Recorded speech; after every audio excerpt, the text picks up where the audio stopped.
For most students in the Sioux Falls School District, high school is not the end of a formal education, but the beginning of a life.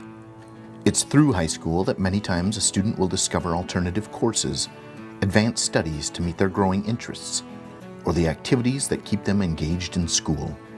The senior you're about to meet has been engaged in school for a long time, and her high school graduation will not be so much of an end as it is a launch pad. In this episode of Senior Spotlight, we travel to Lincoln High School to meet a one-of-a-kind student who marches to the beat of her own drum. It's hard to know where to begin with Callie Burris, so let's start here. This is a video we made at the Sioux Falls School District's Challenge Center, then located at Garfield Elementary, in 2009. If a student is in the district's gifted program, they might qualify for the Challenge Center. One thing I really like about the Challenge Center is the science, because you get to learn stuff that's more advanced than your grade. I've learned high school stuff and I'm a fourth grader, but it's not hard to understand. It's actually a very easy concept and it's very interesting, and we get to do extremely cool experiments. High school stuff in fourth grade. It stands to reason then that Callie would continue to push the boundaries of what was possible as she got older. I went to the Challenge Center from John Harris in third grade and then stayed there through fifth grade. It was a wonderful change for me. It was very helpful to me to be in that sort of environment.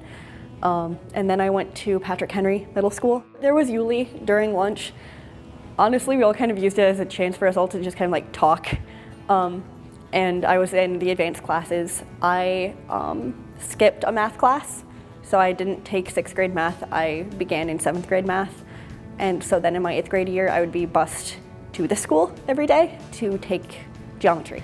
It was very scary at first for little tiny eighth grader. And I used to do dance, and I kept seeing girls who I would dance with be here, and then they give me weird looks like, why are you here? But it ended up being very nice. It was definitely the sort of class that I needed, not to be incredibly bored all the time. This is Callie today in her Advanced Placement Psychology class at Lincoln High School. It's one of a few AP courses she will have completed by the end of the year. I've taken most of the AP classes that are available, other than the art ones and the language ones. By the end of this year, I will have taken 9 or 10 AP tests. But that's not all. Not by a long shot. So Stanford has a program that is called High School Summer College, and you can apply in sort of like a mini version of the Common Application.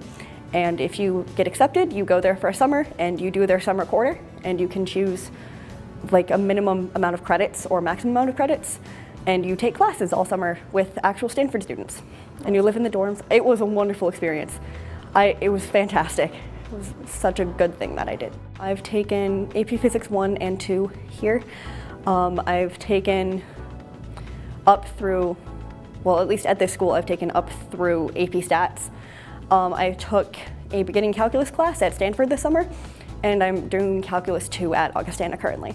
Just to recap, 10 AP courses, 3 summer college courses at Stanford, and currently taking Calculus 2 at Augustana. In fact, we were able to record this interview during second period at Lincoln because she had already completed her semester-long world geography class in about 9 weeks. I should have taken it freshman year, like most people did, but no, I took debate too, so luckily I have that done now. A lot of my class has been very interesting. AP Literature has been a really nice class for me because it's more discussion-based than English classes I've had previously, and I really enjoy discussing literature and the meaning behind it. But again, that's not all. You see, despite taking all these courses, Callie has also maintained a perfect 4.0 grade point average throughout her high school career. I don't like falling behind and stuff, so I try to keep very on top of my work. I try to do a good job on it as well, and just do what I can. If you think universities would be knocking down her door with all of that, here's another surprise.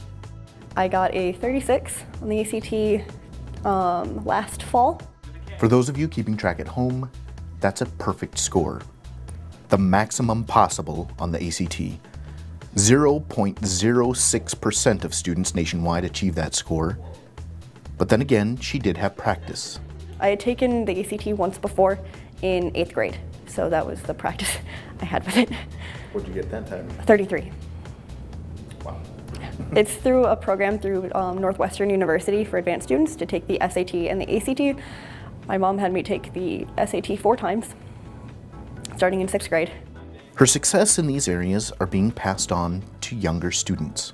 After school, it varies a lot during the week. I teach a SAT, ACT math prep class, so that is once a week. People that I knew wanted to start one, and then they invited me to teach it. So, because we're all pretty good at math and figured that we could try and help people out with that.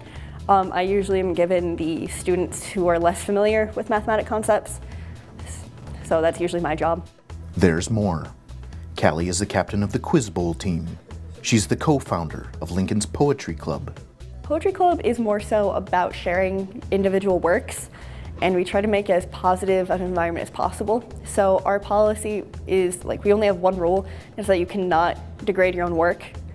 That's the only rule. And otherwise you can present however you want. You can sit on the floor if you need to, or have everyone turn around, because some people who go aren't comfortable with public speaking, including myself a lot of the time. So we just wanted to give a space for people to share their own work, and sometimes very personal work, that they could feel safe sharing. Just when you're starting to wonder when Callie finds time to sleep, you realize this isn't the half of it.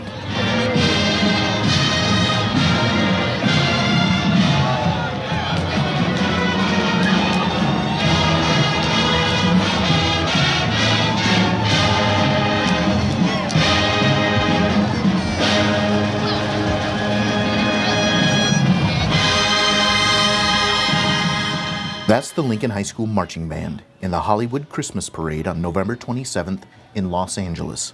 Callie is with the rest of the percussion right in the center.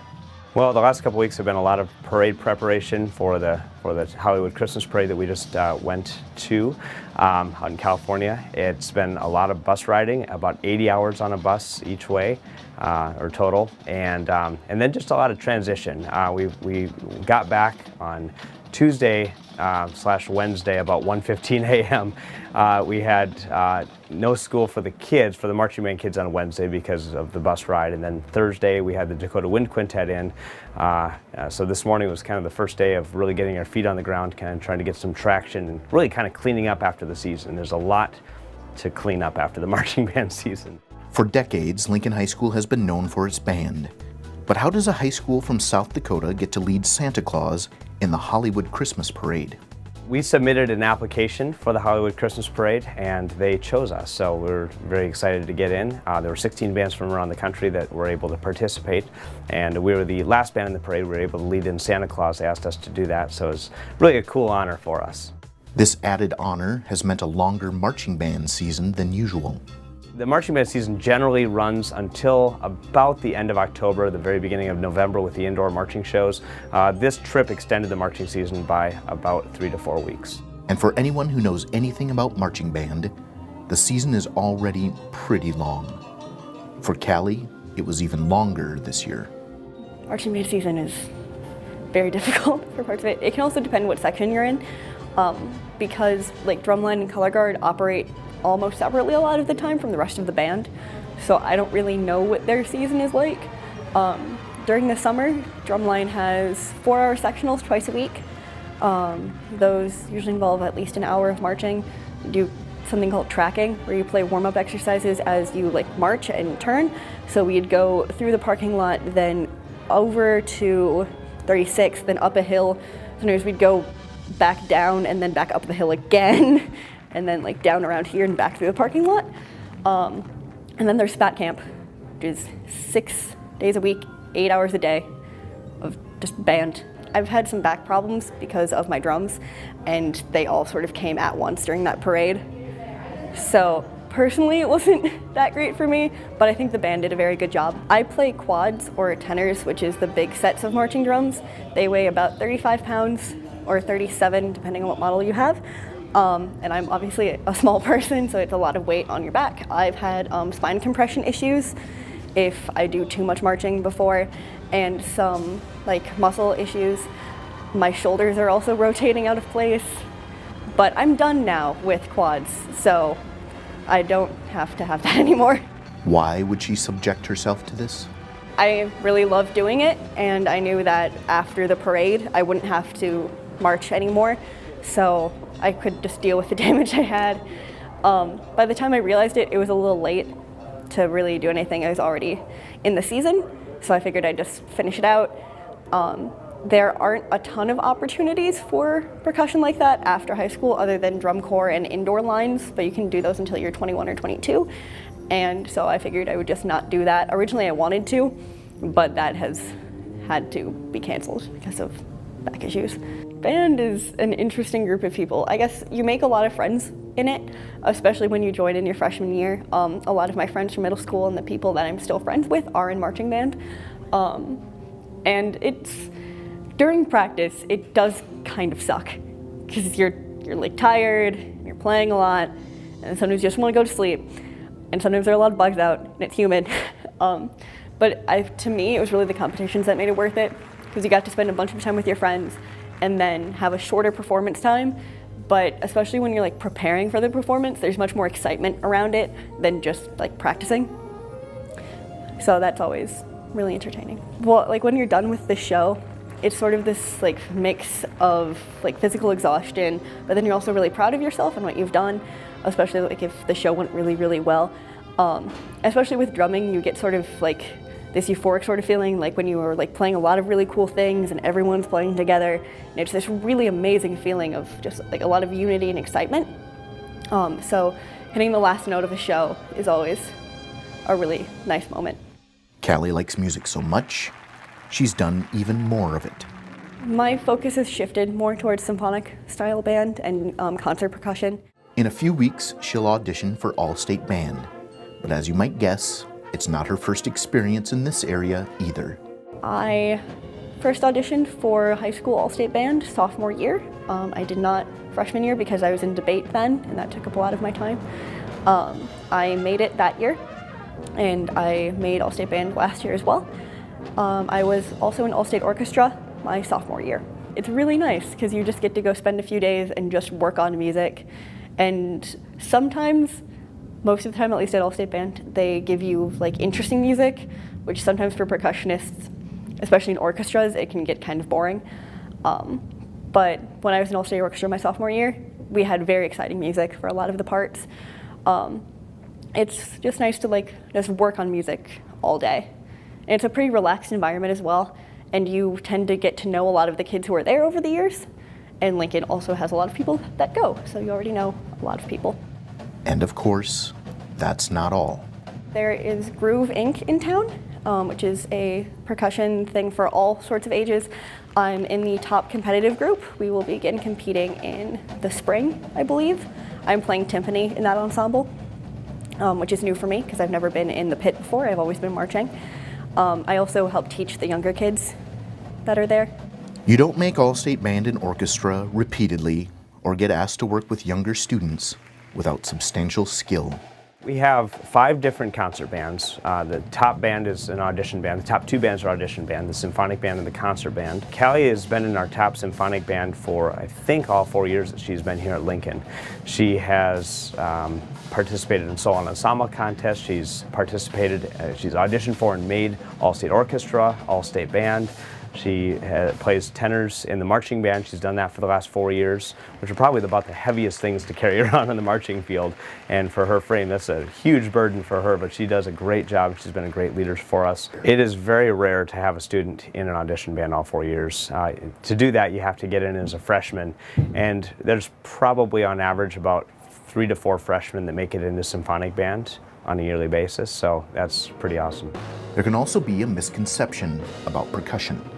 Percussion can range from a battery instrument, which is something that has a head on it that's a non-pitched instrument, to keyboards, to mallet keyboards, to just kind of the bells and whistles, the literal bells and whistles of the section. So it really is having to be a master of probably about 20 to 30 different types of instruments at any given time, being able to play that proficiently and rhythmically, obviously, and being able to read those rhythms and understand how to play the instrument correctly. Callie is a very well-rounded percussionist. She's not just a drummer, she's a percussionist, and there is a difference, and she is a real master. She does a great job. Well, Callie has always taken her music very seriously, and she takes what she does in the Lincoln Band program very seriously, and she's always been very easy to work with. She's been very responsible. She's been very respectful toward us as directors, and just does her role perfectly. She just is one of those kids that just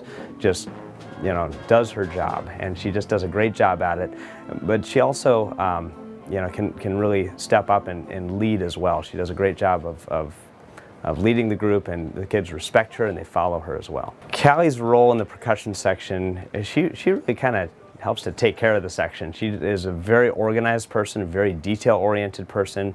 She just really keeps track of the music. She does a lot of the part assignments and just makes a lot of the decisions for the section. Callie will continue to pursue music, but it won't be her career. I want to hopefully do theoretical physics research and also probably do a professorship with that at a university. A few years ago, I started considering doing astrophysics because I realized that I really enjoyed space. I also was taking physics classes that I really enjoyed. I've always loved math, so I knew I wanted to do something with that. And then over time, I realized that I loved math more than I thought I did, so I wanted more of that in an equal balance to physics, and theoretical physics gives that option to me. I also enjoy that it's sort of research ahead of its time, and that you can predict something that you might not prove in your lifetime, but then you can have it end up changing the world later on. So I think that's really cool. I think that it would help me get a research position that I want to teach. A lot of the time if they hire researchers, they don't actually want to teach, but they have to. And then you end up having like grad students teaching your classes. But I would really enjoy teaching like undergrads, like even beginning classes, and hopefully helping people love math and physics. Naturally, her teachers see that same drive, motivation, and focus in the classroom. So I had Callie as a student in my AP Physics 1 and AP Physics 2 courses. So I really got a chance to get to know her there. She's a great science student, really has a good passion and curiosity for learning about science, and then obviously she has a great intellect as well. She's able to understand the material in the class really well. But she was one of those students to me that I really loved because she was always asking like deeper, more probing questions about what we were studying. Like she didn't want to just be satisfied with learning the material as it was being presented in class. She was always asking me additional questions about, well, you know, how would this work in such and such situation? And so that really stood out to me about her, as that she really had a good thirst and passion for learning science at a deep level. You look at the AP Physics curriculum, it's a very difficult curriculum, so and one that we have to move pretty fast through too. And so she was great at being able to handle the pace of a course like that, and understanding things very quickly. And then I think the thing that was really great too about her personality is she's so just kind of unassuming, and she's very willing to help other students when, you know, maybe they need a little extra help. I thought, like, when we would do lab work in there, and that was a big part of the class, is doing lab activities, that she was fabulous at you know, being a good lab partner, making sure everyone in her lab group understood what they were doing as a group, and not, you know, going maybe too fast than what some of the other students were rarely able to handle. To know that she has a continued passion to wanting to maybe study physics in college, that makes me feel really good as a teacher, because as a teacher you're always hoping that you can inspire students to at least fall in love with something that they enjoy and that they can find a passion about. And so for me as a physics teacher, I always hope that it can be physics for some of my students. That's really cool to hear that Callie has a continued interest in that. You know, I think she would be a fabulous physicist someday. She has a great intellect for that, really understands the world of physics and how all the pieces kind of fit together. It's hard to know where to end with Callie Burris, so we'll talk about next year. While she considers it her greatest accomplishment to date, I'm probably most proud of going to Stanford this summer and passing all of my classes, and I think I got all A's in them. Stanford is third on her list of schools. Reed College in Portland, Oregon. It's a pretty small liberal arts school, but they still have a wonderful physics and math program, and they have a nuclear reactor that I can become certified to run. So I find that appealing. While she's waiting to hear about acceptance, she can take solace in knowing that as a musician, a daughter, a student, a teacher, and a friend, she's made a profound impact already in her life.